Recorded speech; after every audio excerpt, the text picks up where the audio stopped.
Well, this is a HP Proliant server, a ML10 V2. Didn't really work out for what I bought it for, but it was like 180 bucks. It's got an i3 processor in there, and now it's got 8 gigs of RAM.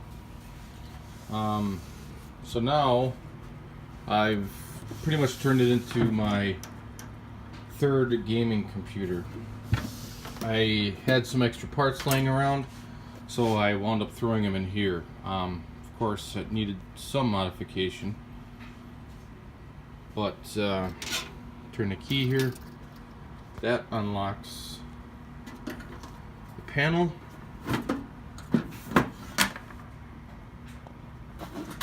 And this is the inside here.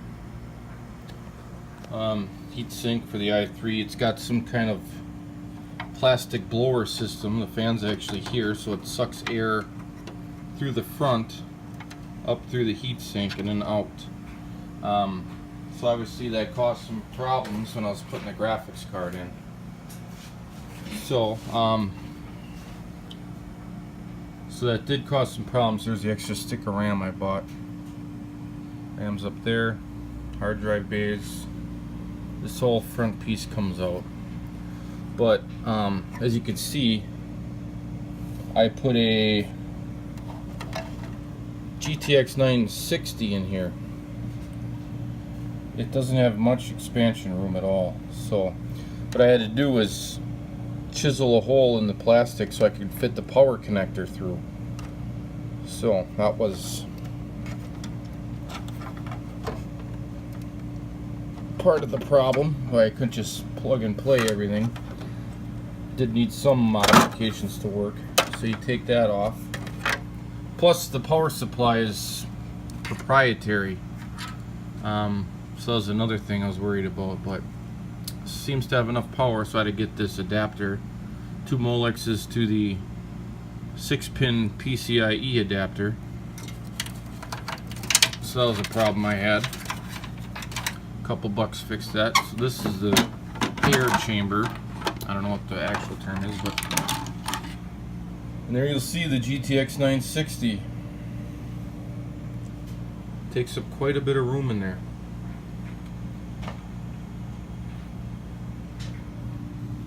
HP board. Not sure what that connector's for. Probably something else proprietary. This is a fairly proprietary system. It's not that fun to work on. But what do you expect? So that's why I didn't just leave it like this with the shroud off, because then I would have to modify the heatsink, and didn't really feel like doing that because I want the proper airflow. So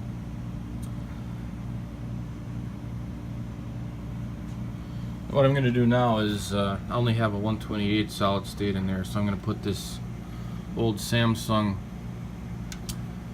I have laying around in there. Yeah, so the front panel basically just swings off, lift it up, that's off, and then there's some screws for this drive bay, so we'll take them out.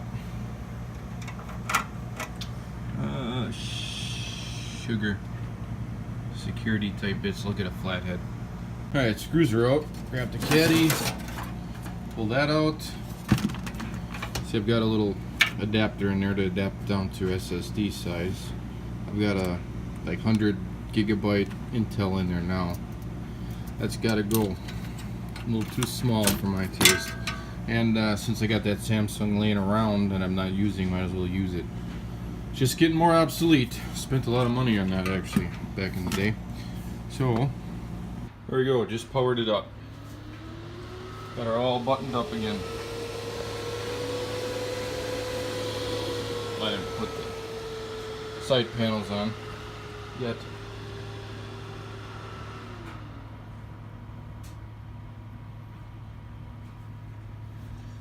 No need for a CD-ROM anymore. I think this is my first computer without one. But yeah, this thing takes quite a while to boot. So we just gotta hang tight for a while. I'm going to reinstall. Oh, wait, speaking of which, reinstall Ubuntu on here. Linux gaming rig. Been a while since I've had one, so it's booting up now. Hopefully it'll boot from the USB.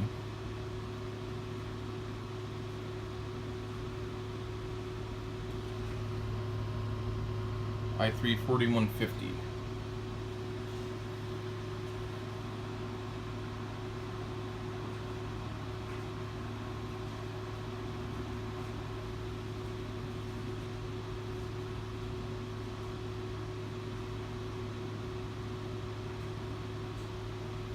On the SSD.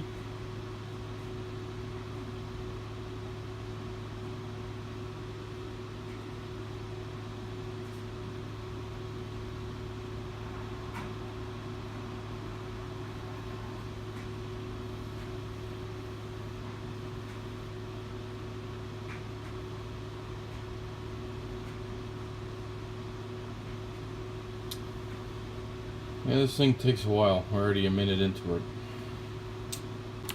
F11. God damn it.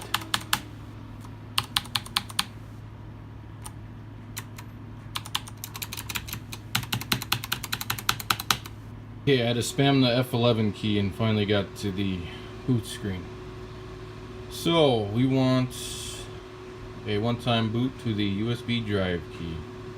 Sometimes this keyboard acts funny. Let's see if it's working now. It is now. I want it to USB. Again, I might have had the wrong boot one in, so we'll see. Come on. Finally! I had the wrong USB drive plugged in, and then I was having problems with the keyboard not being detected. So yeah. Finally installing Ubuntu on here. Ubuntu.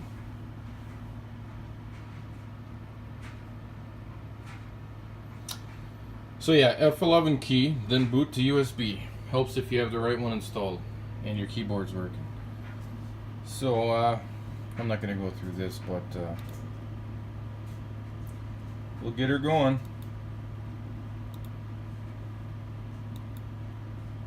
Yeah, I'm tainting the kernel. Well, I'm back on the server. I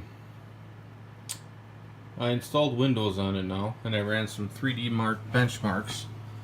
Looks like in Firestrike 1.1 I get a score of 6285.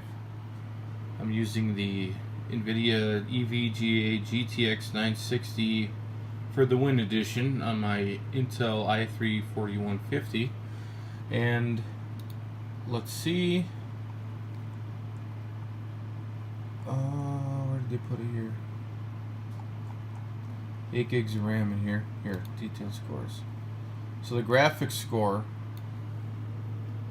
is 8,139. The physics score is 5,180. So that's not too bad. You compare that to my other computer here with my 1070 and a i7 5820K, and that got 14,444 with a graphics score of 17,982 and a physics score of 13,413. That's better than 83% of all results. And what does this say? This is better than 37 of all results. So considering this system was only about, well, the computer is probably, what did I pay for this? $180 free shipping, and then which wasn't bad considering the processor at the time was about 120. So basically, you had an entire system for 80 more, or $60 more basically. And then probably 150 for the graphics card. So let's just say $350 for this. roughly. Compared to, I don't know, it's easily $700 cheaper than this system was when I bought it. Well, not this one, but the 1070 and the 5820K processor system. So it's easily $700 cheaper. Obviously, the score reflects that as it's over double, but yeah, you're saving a lot of money going this route, and if you don't really care that much, this will play your games probably decent enough. So I'm going to play every game maxed out. I'm spoiled now with this system, but I already have a 8370 AMD chip in here, and my old GTX 970 graphics card, and that's my 5820K with the 1070 in it. But yeah, this is my third system. So for a third system for $350, it's pretty decent. I'm gonna put Ubuntu back on. I just threw this SSD in there for now just to put Windows on. It's not registered or nothing. But yeah, it's not bad for a couple $100. Obviously, you can do way better now, as this is probably 3 years old by now. But at the time, it was not a bad price.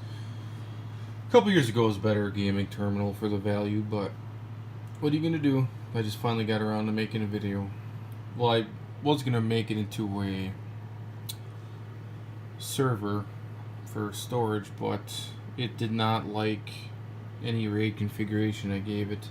Don't know why, so instead of wasting $200, I modified it into a gaming system. So either that or nothing. So